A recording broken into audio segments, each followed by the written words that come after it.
Hi, this is Nico from Perform with Pleasure, and today I'm going to talk about, well, how to not kill your spouse when you're in isolation.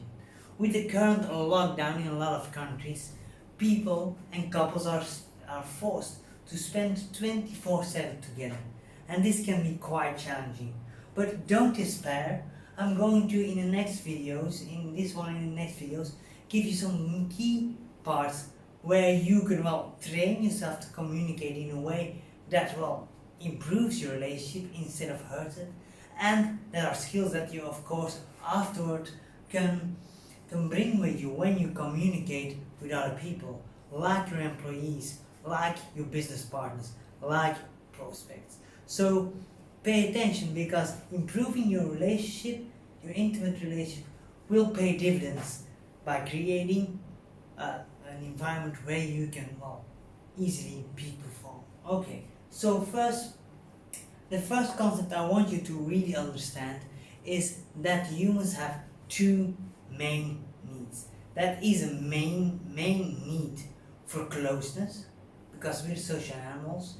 If we in the wild would have not other people, we would have perished very early on.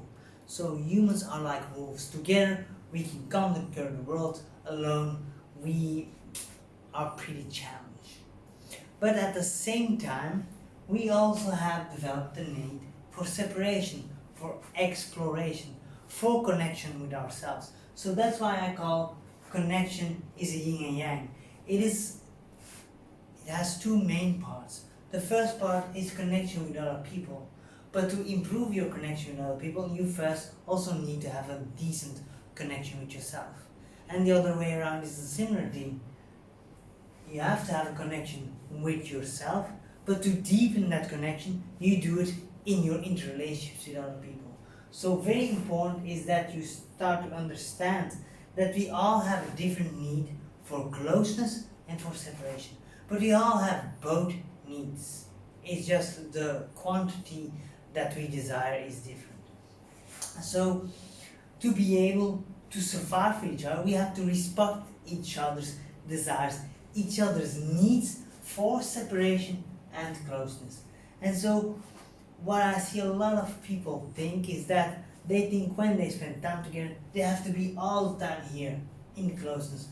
Then I can promise you that, that the intimacy, the sensual desire, the desire to spend time together will go away, because you will become an us.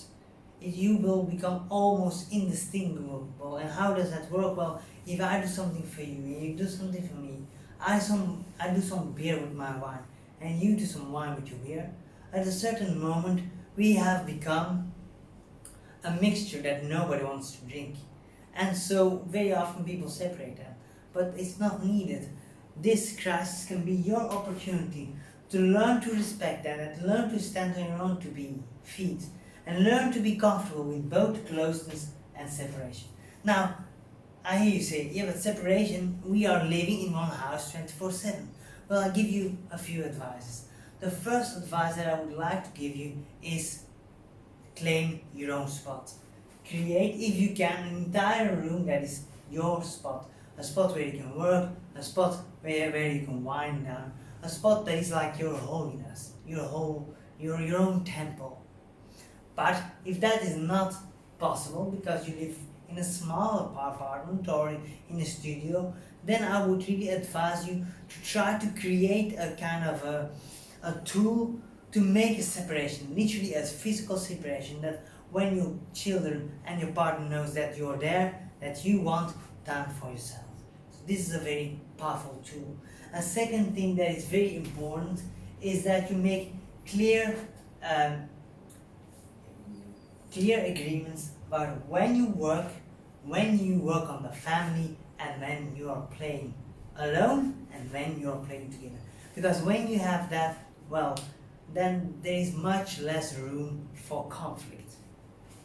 Now, so what you want to do, but why do people stay so focused on closeness? Well, because we have a skewed form of intimacy. We think that intimacy is this. We need each other. To me, it's different. To me, intimacy means that you're two people that choose to be together, not need to be together.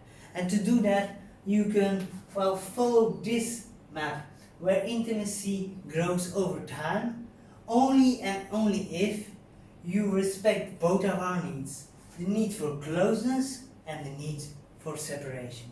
Now, like I said, the amount of closeness and the amount of separation that each of us needs is different.